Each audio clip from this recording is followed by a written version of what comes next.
ఈరోజు దేవుని మాట రెండవ దినవృత్తాంతములు 7వ అధ్యాయము 15వ వచనం. ఈ స్థలమందు చేయబడు ప్రార్థన మీద నా కనుదృష్టి నిలుచును, నా చెవులు దానిని ఆలకించును. దేవుడు రెండవ రోజు కూడా మాట్లాడుతున్నాడు. ఈ స్థలమందు చేయబడు ప్రార్థన మీద, ఏ స్థలం అది? పవిత్రంగా చేసుకున్న నీ యొక్క గృహం. నీ యొక్క గృహంలో కల్మషం లేదు. అదేవిధంగా నీ యొక్క గృహంలో పాపం లేదు, నీలో ఏ పాపం లేదు, నువ్వు నీతిగా ఎంచబడ్డావు.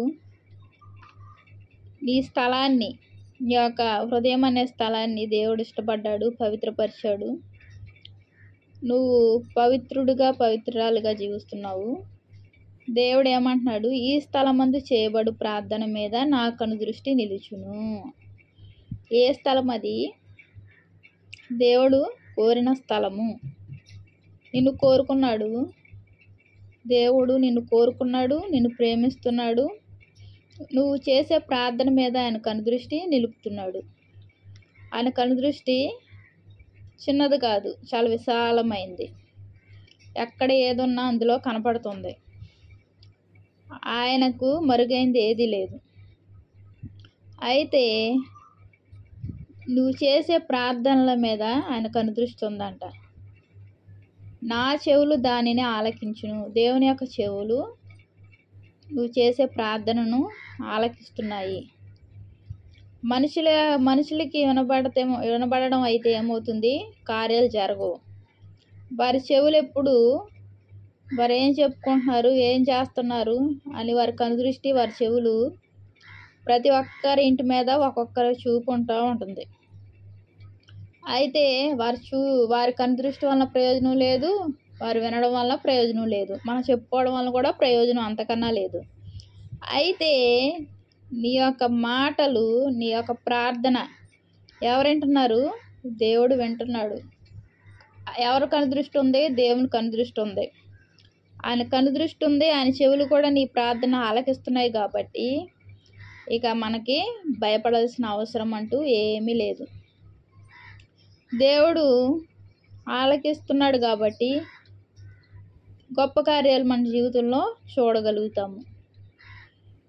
అంతేకాకుండా మన యొక్క విజయము, ఆగిపోయిన విజయము మరలా మొదలవుతుంది. విజయాలు లేక విసిగి వేసారిన మనకు ఆయన విజయ బాటలో నడిపించే దేవుడుగా ఉన్నాడు. ఆగిపోయిన మన ప్రయాణం, సమస్యల చేత ఆగిపోయిన మన ప్రయాణాన్ని దేవుడు మరలా ప్రయాణించులాగిన ఆ యొక్క సమస్యలను విడుదల కలుగజేసి మన యొక్క జీవితంలో ఒక మంచి ప్రయాణం దేవుడు కలుగజేస్తున్నాడు. అంటే ఏంటి? ప్రతిదీ సఫలం చేస్తాడు ఆయన. ఈ యొక్క బ్రతుకు అనే ప్రయాణంలో దేవుడు కృప చూపుతున్నాడు. దేవునికి వందనాలు తెలియజేద్దాం, ప్రార్థన చేసుకుందాం.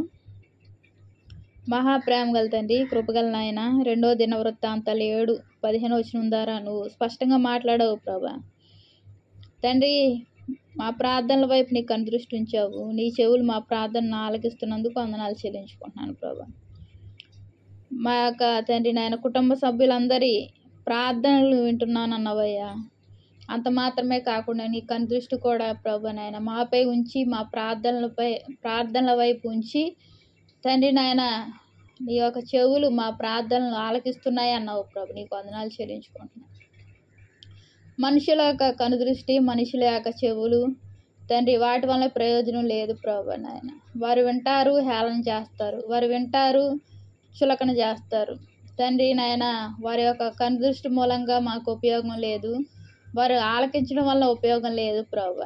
తండ్రి నాయన యేసయ్య, హేళన తప్ప ఏమీ లేదు తండ్రి. నీ కనుదృష్టి తండ్రి నాయన, నీ యొక్క చెవులు మా ప్రార్థనను వింటున్నాయి, నువ్వు చూస్తున్నావు కాబట్టి మాకు ప్రయోజనం, మాకు మేలు, మాకు క్షేమయ్యా తండ్రి. ఈ సమయంలో నువ్వు మాట్లాడావు ప్రభు తండ్రి. ప్రార్థనను వింటున్నావు, చూస్తున్నావు ప్రభు. నీకు వందనాలు చెల్లించుకుంటున్నాను ప్రభు.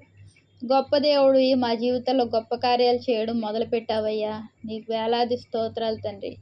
నడిపించే దేవుడు అయ్యా తండ్రి నాయన. సమస్యల చేత ఆగిపోయిన ప్రయాణాన్ని తిరిగి ప్రభా నాయన నడిపించడానికి ప్రభా నాయన పూనుకున్న దేవుడు అయ్యా. నీకు వందనాలు చెల్లించుకుంటూ మా కుటుంబ సభ్యులందరినీ ఆశీర్వదించండి, నీ దేవునితో నింపండి తండ్రి. విస్తారమైన కృప ప్రతి బిడ్డ పైన కుమ్మరించండి ప్రభా. వారి రాకపోకలో తోడుగుండండి, చిన్న బిడ్డల చదువులో తోడుగుండండి ప్రభా. కృపగల దేవుని కృపను కోరుకుంటూ నా ప్రభుని ప్రియరక్షకుడు యేసుక్రీస్తు వారి నామంలో అతి వినయంగా బ్రతిమలాడి వేడుకుంటున్నాను తండ్రి. ఆమేన్ ఆమేన్. అందరికీ ప్రైజ్ ది లార్డ్.